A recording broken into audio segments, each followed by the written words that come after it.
Hello दोस्तों, आज का टॉपिक है हमारा कार्डियक कैथेटराइजेशन की। एक बहुत ही इंपॉर्टेंट टॉपिक है। एग्ज़ाम्स में आपको, चाहे वो नॉर्सेट हो, चाहे कोई भी गवर्नमेंट का कॉम्पिटिटिव एग्ज़ाम्स में हो, उसमें आपको कार्डियक कैथेटराइजेशन के क्वेश्चंस आपको ज़रूर मिलेंगे। सबसे पहले देखते हैं कि कार्डियक कैथेटराइजेशन क्या होता है। यह एक डायग्नोस्टिक और थेराप्यूटिक प्रोसीजर है। याद रखिए क्या है ये, एक डायग्नोस्टिक और थेराप्यूटिक प्रोसीजर है, जिसमें हम क्या करते हैं, एक पतली थिन और फ्लेक्सिबल कैथेटर जो होता है उसको हम ब्लड वेसल्स के थ्रू हार्ट तक लेके जाते हैं। कहाँ लेके जा रहे हैं? हार्ट तक। इसमें क्या होता है, जिससे कि हम हार्ट का जो भी स्ट्रक्चर होता है, फंक्शन होता है, या उसका जो भी ब्लड फ्लो जो होता है, हम उसको असेस करते हैं। ठीक है।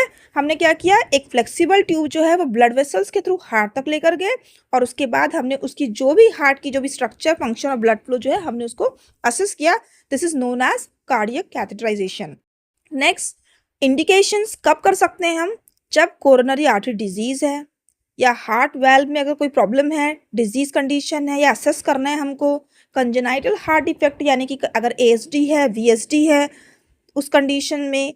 नेक्स्ट आपका कार्डियक मसल फंक्शन जो है उसको असेस करना है, एंजियोप्लास्टी करनी है, या फिर स्टंट का प्लेसमेंट करना है। इन इंडिकेशंस में हम कार्डियक कैथेटराइजेशन करते हैं। नेक्स्ट आता है what is the procedure. Patient को हम क्या करेंगे, सबसे पहले तो हम लोकल एनेस्थीसिया देंगे, उसके बाद हम कैथेटर डालते हैं। मोस्टली दो रूट्स होती हैं आपका, एक रेडियल होता है और एक होता है आपका फीमरल होता है। फीमरल के थ्रू इंसर्ट किया जाता है। याद रखिए सबसे कॉमन जो होता है, मोस्ट कॉमन जो होता है, दैट इज फीमरल आर्टरी होती है।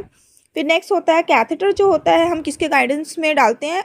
एक्सरे के गाइडेंस में हम उसे हार्ट तक लेकर जाते हैं, दैट इज नोन एज फ्लूरोस्कोपी। फिर नेक्स्ट हम यूज़ करते हैं कॉन्ट्रास्ट डाई इंजेक्ट किया जाता है।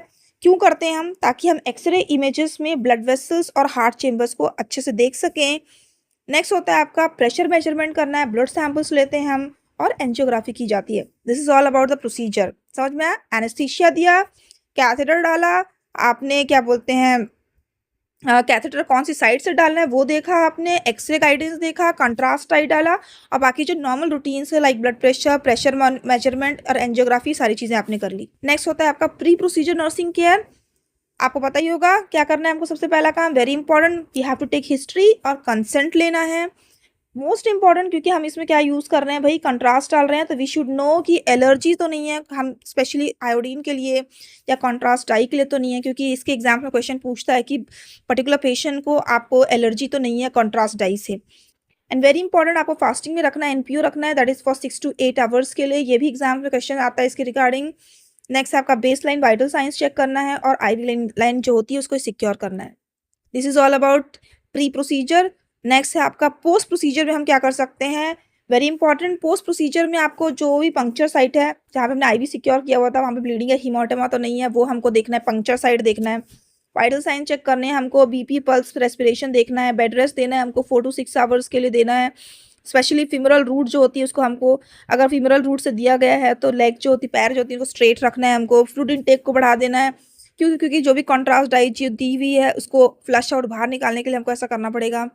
And science of complication very important, इससे क्वेश्चन आते हैं हमेशा। चेस्ट पेन, एरिदमिया, इन्फेक्शन है तो उसको देखना है, थ्रोम्बोसिस, एम्बोलिज्म, ये सारी चीज़ें तो नहीं है, इसको हमको देखना है, एलर्जी तो नहीं हो रही है, ये सारी चीज़ों को हमको देखना है। एंड नेक्स्ट आता है आपका नर्सिंग रिस्पॉन्सिबिलिटी, पेशेंट एजुकेशन देना है हमको रिगार्डिंग प्रोसीजर्स क्या है, रिस्क क्या हो सकते हैं, पोस्ट केयर कैसे करना है आपको, इमोशनल सपोर्ट देना है हमको। Monitoring and documentation is very important part. आपको पता है कि ये बहुत इंपॉर्टेंट पार्ट होता है, इमरजेंसी मैनेजमेंट करने के लिए आना चाहिए। दिस इज ऑल अबाउट क्या बोलते हैं टॉपिक्स ऑफ कार्डियक कैथेटराइजेशन। हमने क्या क्या देखा, डेफिनेशन देखा कि ये क्या होता है, इंडिकेशन हम कब कब दे सकते हैं, प्रोसीजर कैसे किया जाता है, प्री प्रोसीजर क्या हुआ इसका, पोस्ट प्रोसीजर क्या हुआ इसका, कॉम्प्लिकेशन क्या हो गया, एंड नर्सिंग रिस्पॉन्सिबिलिटी।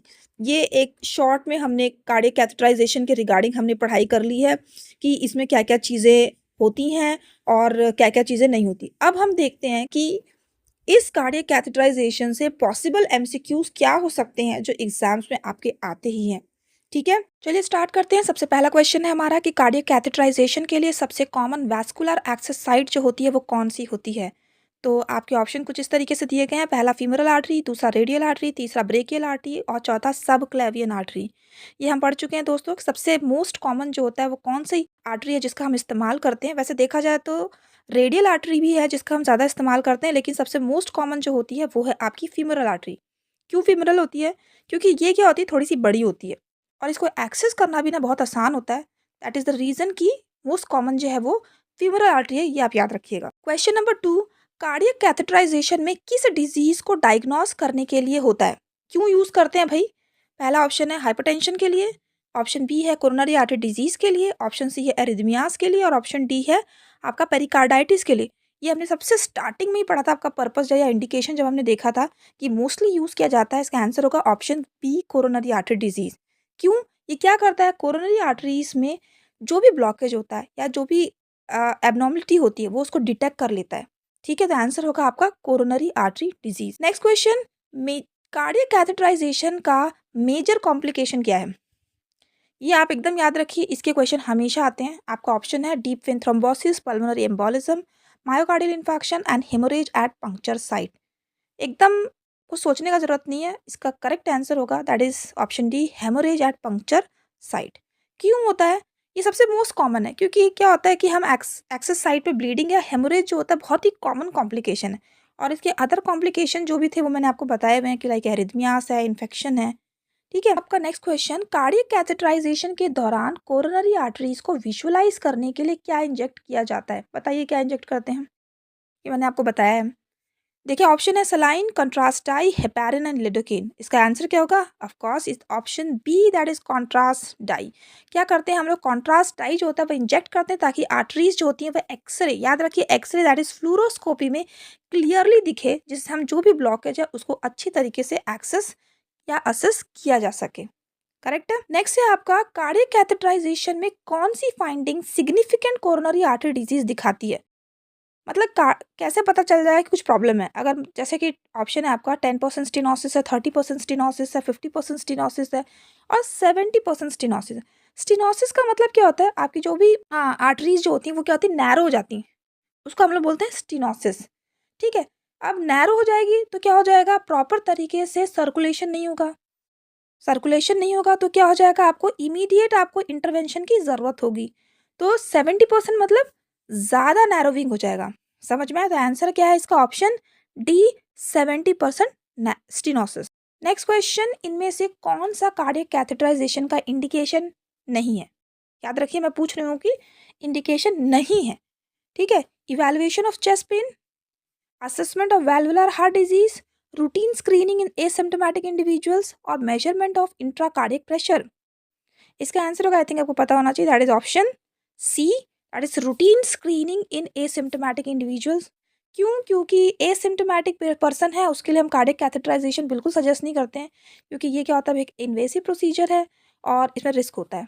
ठीक है, नेक्स्ट क्वेश्चन, कार्डियक कैथेटराइजेशन के दौरान क्लॉट फॉर्मेशन रोकने के लिए क्या दिया जाता है? ऑप्शन आपका aspirin, heparin, warfarin and streptokinase.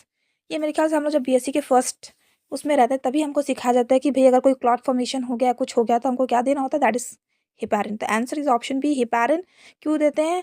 आपको अच्छे से पता होना चाहिए, जो भी वेसल्स में क्लॉट फॉर्मेशन जो होता है उसको हटाने के लिए क्या किया जाता है, आपको हेपारिन दिया जाता है। नेक्स्ट क्वेश्चन, कार्डियक कैथेटराइजेशन के दौरान कौन सी इमेजिंग टेक्निक यूज की जाती है? अब भी थोड़ी देर पहले क्वेश्चन था, मेरे ख्याल से पता होना चाहिए आपको। ऑप्शंस इसके इस प्रकार हैं, सीटी स्कैन, एमआरआई, फ्लोरोस्कोपी और अल्ट्रासोनोग्राफी। तो आपको थोड़ी देर पहले हमने क्वेश्चन दिया था, दैट इज आंसर होगा option C, that is fluoroscopy.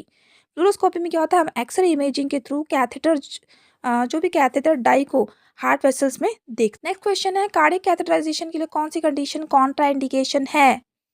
किन कंडीशंस में हम कार्डियक कैथेटराइजेशन नहीं कर सकते हैं? ऑप्शन है आपके uncontrol hypertension, B severe renal failure and C stable angina and D mild anaemia. ठीक है, अब इसका आंसर क्या होगा? इसका आंसर होगा that is option B, severe renal failure. ठीक है, क्यों सीवियर रेनल फेलर क्या हो जाता है? किडनी का काम क्या होता है, जो भी वेस्ट चीज़ है उसको बाहर निकालना। ठीक है, जो भी हम कॉन्ट्रास्ट डाई इस्तेमाल करते हैं किडनी क्या करती है, उसको बाहर बाहर निकालती है। ठीक है, लेकिन अब क्या है, सीवियर रेनल फेलर है तो किडनी इज़ नॉट एबल कि वो उसको बाहर क्या बोलते हैं एक्सपोर्ट कर सके। तो इस कंडीशन में क्या हो जाएगा, किडनी के ऊपर और ज़्यादा लोड पड़ेगा। दैट इज़ द रीज़न कि सीवियर रेनल फेलर के कंडीशंस में कार्डियक कैथेटराइजेशन नहीं किया जाता है, क्योंकि हम क्या करते हैं, पर्सन को कॉन्ट्रास्ट डाई देते हैं। ठीक है, नेक्स्ट क्वेश्चन, कार्डियक कैथेटराइजेशन के बाद पेशेंट को किस कॉम्प्लिकेशन के लिए मॉनिटर करना चाहिए? ये क्वेश्चन हमेशा आता है, याद रखिए। पोस्ट केयर में मैंने आपको ये चीज़ बताई हुई थी। इसका ऑप्शन पहले देख लेते हैं, hypoglycaemia, bleeding and haematoma, hyperkalaemia and hypothermia. इसका आंसर होगा option B bleeding and haematoma, ये मैंने आपको बताया कि पोस्ट केयर के टाइम पे कि आपका जैसे ही कार्डियक कैथेटराइजेशन हो जाता है, देयर आर मोर चांसेस कि ब्लीडिंग या हेमाटोमा हो सकता है, इसलिए इसको मॉनिटर करना बहुत ही ज़रूरी है। तो दोस्तों, यह था हमारा कार्डियक कैथेटराइजेशन। आई होप, मैं उम्मीद करती हूँ कि आपको कार्डियक कैथेटराइजेशन बहुत अच्छे से समझ में आ गया होगा। अब जब भी आपको एग्ज़ाम्स में कार्डियक कैथेटराइजेशन से रिलेटेड एमसीक्यूज़ मिलेंगे, आई होप कि आप कैपेबल होंगे उसका आंसर्स देने के लिए। दोस्तों, अगर ये वीडियो आपको अच्छा लगे तो प्लीज़ इसे लाइक करें और इसे सब्सक्राइब करें और वीडियो में कमेंट करके मुझे बताएं कि नेक्स्ट टॉपिक कौन-सा होगा, जिसे हम आपके चैनल एनक्लग से नॉरसेट में आपको कॉन्सेप्ट क्लियर करें और आपके लिए लेकर आएँ। Thank you.